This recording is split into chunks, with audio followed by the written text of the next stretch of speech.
Sequence of functions हमने start किया था कल की क्लास में, और सीक्वेंस ऑफ फंक्शंस के अंदर पॉइंट वाइज कन्वर्जेंस की डेफिनेशन हमने लिखी थी। एक फॉर्मल डेफिनेशन जस्ट एक लिमिट के केस में, अभी एप्सिलॉन की फॉर्म में किस तरह से आप डिफाइन करेंगे उसको वो भी हम देखेंगे। अभी तक केवल हमने ये कहा है कि कोई भी सीक्वेंस ऑफ फंक्शंस अगर आपके पास है तब सीक्वेंस ऑफ फंक्शंस की सहायता से आप sequence of real numbers construct कर सकते हैं। फिर जो different sequence of real numbers बनेंगे उन सब का अगर आप कन्वर्जेंस देखें तो वो सारे के सारे फॉर एवरी एक्स, ठीक है। अपन ये कह रहे हैं कि एफ एन तो क्या कहलाता है, सीक्वेंस ऑफ फंक्शंस, ठीक है। और एफ एन का डोमेन हम क्या लेते हैं, डी, और ये D2 कहाँ डिफाइन होगा, R। तो मैं कोई भी एलिमेंट अगर X लेता हूं किसका, डोमेन का, देन एफ एन एक्स क्या बनेगा, एक real number for every x. तो यहां पर ये जो सीक्वेंस बनेगा f n x, this f n x is said to be sequence of real numbers, and if this sequence of real numbers is convergent for every x belongs to R, then we say that sequence of functions is point wise convergent, ठीक है। अगर हर एक x के लिए sequence of functions क्या है, convergent है, then we say that sequence of functions is point wise convergent, ठीक है। और इसी के लिए हमने एक एग्जाम्पल भी कल देखा था, कुछ और एग्जाम्पल्स हम इसके देख रहे हैं आज, और साथ ही जिस पॉइंट पर कन्वर्ज कर रहे हैं, ठीक है, f n x for each x, जो भी पॉइंट या जिस पॉइंट पर या जिस फंक्शन पर कन्वर्ज करेंगे वो क्या कहलाएगा, लिमिट फंक्शन कहलाएगा। एग्जाम्पल इस तरह से आप इसका देख सकते हैं। फॉर एग्जाम्पल मैं अगर ये लिखूं, एग्जाम्पल सपोज ये ले लिया मैंने, for each n belongs to capital N, let fn is defined from R to R by fn x is equal to x upon n for every x belongs to R। ये मैंने एक sequence of functions इस type से define किया गया है। क्या ये sequence of functions point wise convergent होगा, ये आपको देखना है। तो देखना हमें ये कि for every x belongs to R f n x की लिमिट एग्जिस्ट करनी चाहिए। For every x belongs to R, तो एक्स अगर कोई भी रियल नंबर है तो आप ये देख सकते हैं, limit of f n x when n tends to infinite will be equal to 0 for every x belongs to R. X कोई भी रियल नंबर आप ले, for every real number x limit of f n x will be 0। When we apply n tends to infinite we get 0। so we can say limit function fx equal to 0, limit function fx equal to 0 for every x belongs to R। so for every x belongs to R fnx की limit exist कर रही है, इसलिए हम कह सकते हैं कि यहां पर जो सीक्वेंस ऑफ फंक्शंस हैं, so we can say that sequence of functions fn is point wise convergent, is point wise convergent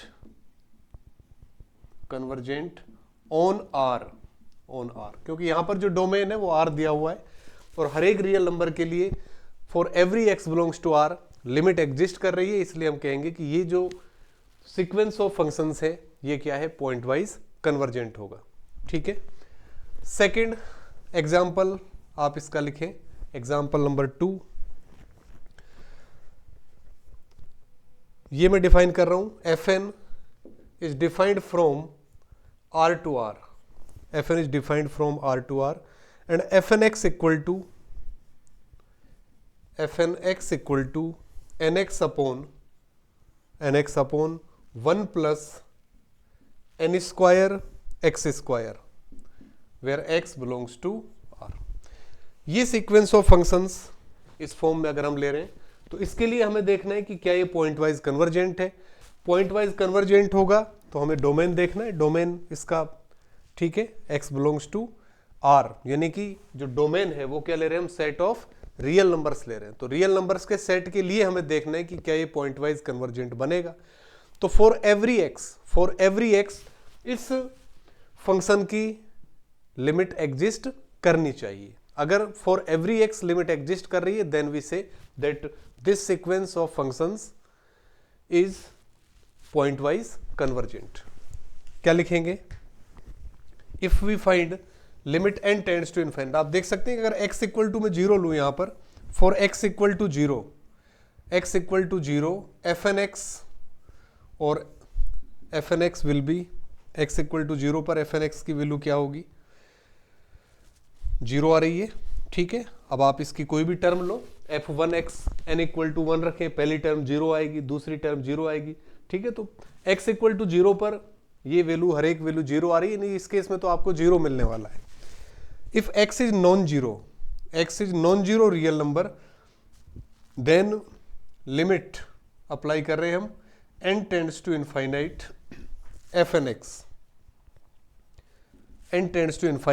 fn(x) will be equal to क्या बनेगा, for n tends to infinite, अगर मैं यहां पर लिमिट अप्लाई करूं इसके लिए, तो ये मेरे पास आएगा limit n tends to infinite, इस तरह से मैं अप्लाई कर सकता हूं, x अपॉन 1/n हो गया, और फिर n इंटू एक्स स्क्वायर। ठीक है, n है, n से इधर मैंने डिवाइड किया इसको पूरे को, तो 1/n हो गया, और plus n x square. Limit n tends to infinite अगर मैं यहां पर अप्लाई करूं तो ये टर्म तो 0 बन रही है।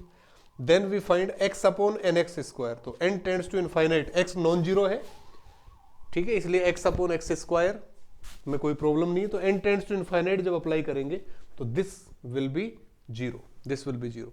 तो यहां पर भी आप देख रहे हैं कि चाहे x 0 है या x non zero real number है, लिमिट ऑफ fn(x) हमेशा क्या आ रही है, 0। तो हम लिख सकते हैं so it's limit function fx equal to 0 for every x belonging to r। तो यहां से हम कह सकते हैं कि यहां पर जो सीक्वेंस ऑफ फंक्शंस आपको दिया हुआ है ये कैसा है, पॉइंट वाइज कन्वर्जेंट है। ठीक है, क्योंकि for every x limit exist कर रही है। नेक्स्ट लिखें एक और एग्जांपल, नंबर थ्री। सपोज ये मैं ले रहा हूं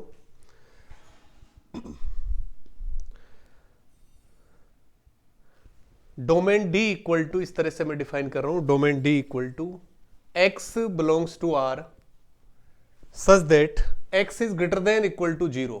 this is domain of function. ठीक है, this is domain D equal to all those real numbers which are greater than और इक्वल टू 0, और नॉन नेगेटिव रियल नंबर्स का सेट हम क्या ले रहे हैं, डोमेन ले रहे हैं। And fn is defined from D to R by, fn is defined from D to R by, इस तरह से डिफाइन कर रहे हैं। fn(x) equal to nx upon और x अपॉन लिख देते हैं, x upon 1 plus nx, where x belongs to R। इस तरह से मैंने डिफाइन कर दिया। ठीक है, देन क्या ये सीक्वेंस ऑफ फंक्शंस जो यहां पर बनेगा, क्या ये पॉइंट वाइज कन्वर्जेंट होगा? पॉइंट वाइज कन्वर्जेंट होने के लिए क्या होगा, डोमेन का कोई भी पॉइंट x अगर हम लें, for every x belongs to D, limit of fn(x) must exist. यही है, क्योंकि for every x belongs to D fn(x) क्या बनेगा, सीक्वेंस ऑफ रियल नंबर्स, और सीक्वेंस ऑफ रियल नंबर्स है तब हम देखेंगे कि वो कन्वर्जेंट होना चाहिए या ये कहें कि उसकी लिमिट एग्जिस्ट करनी चाहिए। तो अगर हर एक x के लिए लिमिट एग्जिस्ट कर रही है then we say that sequence of functions is point wise convergent. तो इस तरह से हम लिखेंगे, अगर मैं यहां पर देखूं for x equal to 0, if I take x equal to 0 then what we get, fn x equal to 0 upon 1 then we get 0। ठीक है, और इस केस में जो सीक्वेंस ऑफ फंक्शंस बनेगा उसकी टर्म n इक्वल टू 1 रखेंगे तो 0 आएगा, n इक्वल टू 2 पर 0 0 एंड सो ऑन। इस टाइप से सीक्वेंस की जब टर्म आएंगी, if x is non zero, और वी से if x is greater than 0, x is greater than 0, then limit n tends to infinite fn x will be equal to, limit n tends to infinite fn x will be equal to, तो n tends to infinite मैं इस पर apply कर रहा हूं, तो limit n tends to infinite x upon 1 plus nx and this will be 0, this will be 0. So again fx equal to 0. तो यहां से आप देख सकते हैं कि डोमेन के हर एक पॉइंट के लिए, डोमेन के हर एक पॉइंट के लिए लिमिट एग्जिस्ट कर रही है, ठीक है, और लिमिट एग्जिस्ट कर रही है अगर डोमेन के हर एक पॉइंट के लिए, तब हम कह सकते हैं कि जो सीक्वेंस ऑफ फंक्शंस है वो पॉइंट वाइज कन्वर्जेंट है. तो ये सीक्वेंस ऑफ फंक्शंस भी पॉइंट वाइज कन्वर्जेंट होगा. एक और एग्जांपल आप लिखें, number 4 fn x equal to fn is defined from R to R, is defined from R to R by fn x equal to, fn x equals to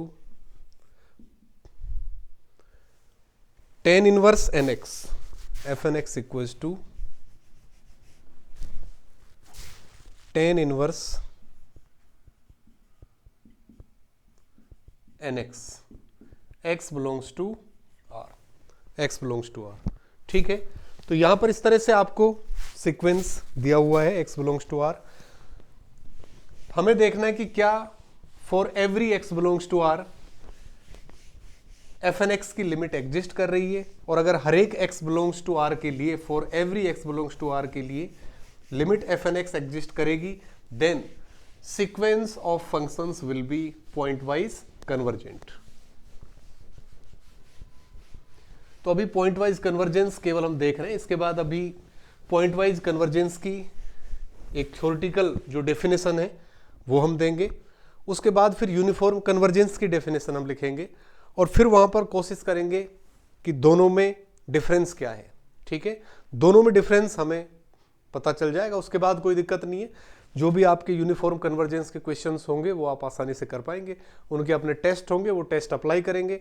जो भी आपके exams में, competitive exams में question पूछे गए हैं उनको भी हम यहाँ पर एक एक करके कंसिडर करेंगे. तो एफ एन एक्स अगर इस फॉर्म में आपको दिया हुआ है tan inverse n x, x belongs to R, तब इसके लिए लिमिट फंक्शन अगर हम अप्लाई करें तो आप देख सकते हैं limit n tends to infinite f n x अगर हम फाइंड करें f n x which is equal to limit n tends to infinite, और f n x is what, tan inverse n x, tan inverse n x which is equal to for n tends to infinite, for n tends to infinite अगर हम apply करें N tends to infinite, ठीक है, उस case में तो क्या मिलेगा आपको एन टेंड्स टू इनफाइनाइट के केस में भाई लिमिट एन एक्स की दो कंडीशंस है, एक्स में be any real number, x अगर कोई भी रियल नंबर है देन एक्स में बी जीरो, एक्स में बी ग्रेटर देन जीरो, और एक्स में बी लेस देन जीरो. ठीक है, तो तीनों केसेस के लिए मैं यहां पर लिख देता हूं, when x is greater than zero, when x equal to zero, when x is less than zero. If x is greater than zero, if x is greater than 0, then if we apply limit n tends to infinite, तो क्या आएगा मेरे पास tan inverse infinite, tan inverse infinite, और infinite को मैं लिख सकता हूं tan pi by to, tan inverse tan pi by to जैसे आप लिखोगे we get pi by to, pi by to. So for x greater than 0 we get pi by to. If x equal to 0 then tan inverse 0 we get 0. If x is less than 0, if x is less than 0, that is x is negative, and if apply n tends to infinite, then we get tan inverse minus infinite, or we can say that tan minus pi by 2. So in this case we get minus pi by 2. तो ये यहां पर मेरे पास आया. So this function is nothing but this is what fx, this is what fx. और हम यहां से देख सकते हैं कि x की हर एक वैल्यू के लिए मैं कह रहा हूं यहां पर x जब ग्रेटर देन जीरो है तब लिमिट क्या आ रही है pi by two, x equal to zero है then zero, x less than zero है देन लिमिट क्या आ रही है माइनस पाई बाई टू. तो आप कोई भी x ले डोमेन का कोई भी पॉइंट अगर आप x ले, उसके करस्पॉन्डिंग जो रियल नंबर्स का सीक्वेंस बनेगा उसकी लिमिट एग्जिस्ट करनी चाहिए। अब वो लिमिट इक्वल है या नहीं, इस पर आपको नहीं जाना है अभी, ठीक है। यहां देख रहे हो आप x ग्रेटर देन 0 पर तो प्लस π/2 आ रही है, x लेस देन 0 पर माइनस π/2, तो लिमिट तो डिफरेंट आ रही है, लेकिन लिमिट एग्जिस्ट तो कर ही रही है। जितने भी x ग्रेटर देन 0 होंगे उनके इसमें लिमिट एग्जिस्ट कर रही है, वो π/2 है। तो केवल हमें क्या देखना है अभी, लिमिट एग्जिस्ट करनी चाहिए। तो यहां से मेरे पास क्या मिल गया मुझे, लिमिट फंक्शन fx, ठीक है। नेक्स्ट एग्जांपल लिखो इसका, नेक्स्ट एग्जांपल नंबर 5 ये ले रहा हूं मैं, fn is defined from r to r by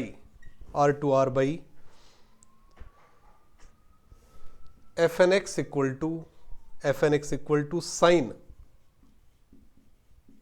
nx upon n, where x belongs to r, ठीक है। ये जो फंक्शन यहां पर आ रहा है, इस फंक्शन को आप इस तरह भी लिख सकते हो, π/2 and signum function of x, तो सिग्नम फंक्शन ऑफ x की वैल्यू आपको पता है, x ग्रेटर देन 0 के केस में क्या आती है, +1, उस केस में तो π/2 आ जाएगा। x इक्वल टू 0 पर सिग्नम फंक्शन की वैल्यू क्या आती है, 0, तो 0 बन जाएगा। x लेस देन 0 के केस में सिग्नम फंक्शन की वैल्यू क्या बनती है, -1, इसलिए -π/2 आ जाएगा। तो इस फॉर्म में भी आप इसको लिमिट जो फंक्शन है उसको रिप्रेजेंट कर सकते हैं। नेक्स्ट जो मेरे पास है ये फंक्शन है fnx equal to sin nx upon x, where x belongs to r। इसके लिए हमें देखना है कि लिमिट फंक्शन क्या होगा। आप गैस करिए एक बार, limit function, limit n tends to infinite fnx equal to क्या होगी इसकी limit, x is any real number, तो आप इस तरह से देख सकते हैं इसको, limit n tends to infinite 1/n और इनटू sin nx, ये आपके पास है। इस पर जब लिमिट आप अप्लाई करेंगे तो ये तो sin nx है, तो sin nx limit n tends to infinite पर, sin आपको पता है sin की वैल्यू हमेशा क्या होगी, फ्रॉम -1 to 1, तो ये तो -1 और 1 के बीच का कोई भी फाइनाइट नंबर होगा, ठीक है। This value is from -1 to 1, कोई भी नंबर हो सकता है, कोई भी रियल नंबर हो सकता है, बिटवीन फ्रॉम -1 to 1, तो ये तो कोई ना कोई फाइनाइट वैल्यू बनने वाली है। And limit n tends to infinite जब मैं अप्लाई करूंगा तो 1/n टेंड्स टू 0, तो ये तो कोई फाइनाइट नंबर है, और इसमें कौन मल्टीप्लाई होगा, 0। If we multiply 0 with a finite number then we get 0, ठीक है। तो यहां पर ये आपका लिमिट फंक्शन आ गया fx। For every x limit function exist कर रहा है, इसलिए यहां पर आप कह सकते हैं कि सीक्वेंस ऑफ फंक्शंस जो बनेगा वो क्या होगा, पॉइंट वाइज कन्वर्जेंट होगा। नेक्स्ट एग्जांपल,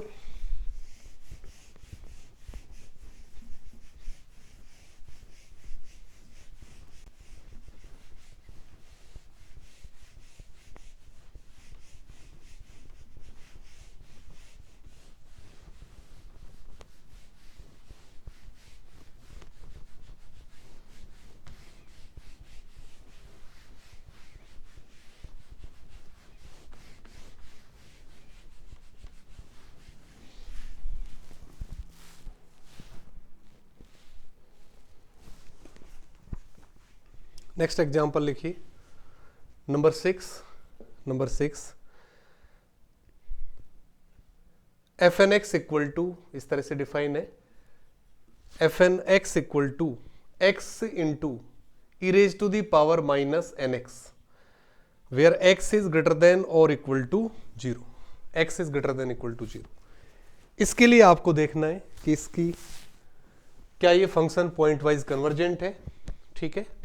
तो पॉइंट वाइज कन्वर्जेंट होने के लिए क्या होगा, for every x corresponding sequence of real numbers must be convergent. हर एक एक्स के लिए ठीक है, x क्या है यहाँ पर, ग्रेटर देन इक्वल टू 0, कोई भी रियल नंबर है, ठीक है, x is real number which is greater than equal to 0। इसको आप किस तरह से करेंगे, आप इस तरह से इसको देख सकते हैं, for x equal to 0, for x equal to 0 fn(x) will be equal to 0। अगर x 0 है तब ये कंडीशन होगी। If x is greater than 0, if x is greater than 0, आप इस तरह से लिख सकते हैं, e raised to the power nx is always greater than nx। अगर x कोई भी ग्रेटर देन 0 रियल नंबर है तब ये रिलेशन हमेशा ट्रू होगा। आप चेक कर सकते हैं nx किस तरह से बढ़ेगा आगे, और e raised to the exponential है जो, वो इसकी बजाय ज्यादा फास्ट आगे बढ़ेगा, तो e raised to the power nx will be greater than nx। इसको मैं इस तरह से लिख सकता हूं, this implies 1/n is greater than x into e raised to the power minus nx, okay. और this implies 1/n is greater than, ये क्या है मेरे पास, fnx, fnx। तो यहां से आप देख सकते हैं fnx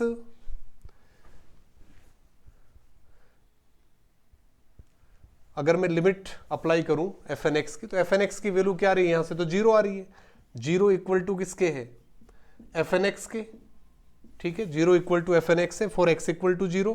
और साथ में आप देख सकते हैं fnx की वैल्यू हमेशा क्या होगी, ग्रेटर देन और इक्वल टू 0। fnx इस तरह से डिफाइन है, और e raised to the power minus nx है, तो और x कोई भी पॉजिटिव रियल नंबर है या नॉन नेगेटिव रियल नंबर है, तो आप देख सकते हैं कि ये जो फंक्शन बन रहा है इसकी वैल्यू हमेशा ग्रेटर देन इक्वल टू 0 होगी, निश्चित रूप से, ठीक है, क्योंकि एक्सपोनेंशियल जो फंक्शन है उसकी वैल्यू तो नेगेटिव हो नहीं सकती, और साथ ही x भी कैसा दिया हुआ है आपको, नॉन नेगेटिव, इसलिए ये ओवरऑल वैल्यू क्या बनने वाली है, ग्रेटर देन और इक्वल टू 0। तो fnx क्या है, ग्रेटर देन इक्वल टू 0, और यहां से आप देख सकते हो fnx क्या है, लेस देन 1/n, 1/n। और अगर n टेंड्स टू इनफाइनाइट में अप्लाई करूं, n टेंड्स टू इनफाइनाइट पर ये किसको टेंड करेगा, 0 को। इसका मतलब ये हुआ fnx की जो वैल्यू है for n tends to infinite, limit of fnx क्या आ रही है, फ्रॉम 0 टू 0।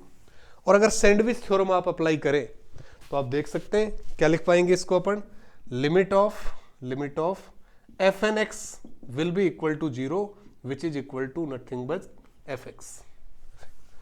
तो यहां से आप देख सकते हो कि x greater than equal to 0 आपको दिया हुआ है, for every x greater than equal to 0 corresponding जो रियल नंबर्स के सीक्वेंस है हर एक की लिमिट एग्जिस्ट करेगी, और किसके इक्वल है, 0 के इक्वल है। तो यहां पर जो सीक्वेंस ऑफ फंक्शंस है वो क्या बन गया, पॉइंट वाइज कन्वर्जेंट बन गया। दूसरे तरीके से आप इस तरह भी इसको देख सकते हैं, और भी लिमिट फाइंड करने के डिफरेंट वेज हो सकते हैं, आपके माइंड में जो भी वे है उसके अकॉर्डिंग आप ट्राई कर सकते हैं।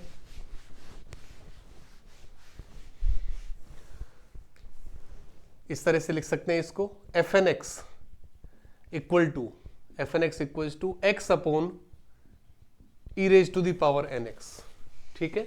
तो यहां से आप देख सकते हैं कि x तो सिंपली कोई रियल नंबर है, x is simply a real number, और e raised to the power nx क्या है, एक्सपोनेंशियल फंक्शन। तो एक्सपोनेंशियल फंक्शन है, x के कंपैरिजन में ज्यादा तेजी से इंक्रीज होगा, ठीक है, ज्यादा फास्ट इंक्रीज होगा।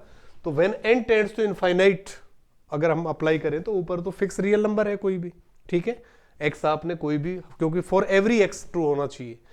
और जब n टेंड्स टू इनफाइनाइट करेंगे तो ये वाली टर्म किसकी तरफ जाएगी, इनफाइनाइट की तरफ, और इसको जब रियल नंबर में डिवाइड करेंगे तो दिस विल टेंड्स टू 0। तो इस तरह भी आप इसको विजुलाइज कर सकते हैं, लिमिट फाइंड करने के डिफरेंट वेज हो सकते हैं। एक एग्जाम्पल और जो आप ट्राई करेंगे, ठीक है, एक एग्जाम्पल और लिख लीजिए आप, ये अगर मैं ये लिखूं fnx equals to x square into e raise to the power minus nx and x is greater than equal to 0। तो बिल्कुल सेम इसी तरह से आप इसको चेक कर सकते हैं, इसकी लिमिट भी क्या होगी, 0। क्यों, e raise to the power nx,